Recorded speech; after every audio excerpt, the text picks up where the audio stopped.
Februari 2018. Aminata Cairo, pionieronderzoekster van de Afro-Surinaamse dans.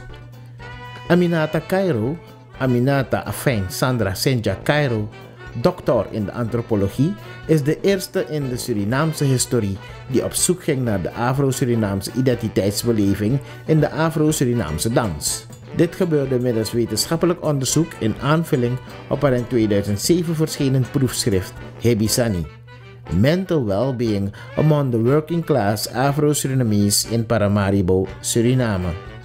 Hoewel Suriname bekend staat als een land waar diverse etnische groepen in harmonie met elkaar samenleven, kan het uitermate ingewikkeld zijn om ruimte te creëren voor de eigen identiteit.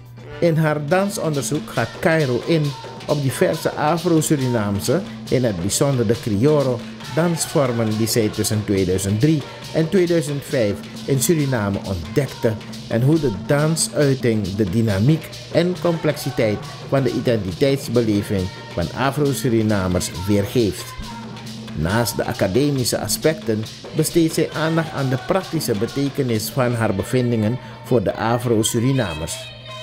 Bij haar onderzoek heeft ze jongeren ingezet, zodat deze de tijdens het onderzoek opgedane kennis een prikkel tot ontdekking van de zelfidentiteit kunnen overdragen aan andere jongeren. Uit haar eerste dansonderzoek is de jongerenafdeling Warutu van Nax ontstaan. Aminata Cairo.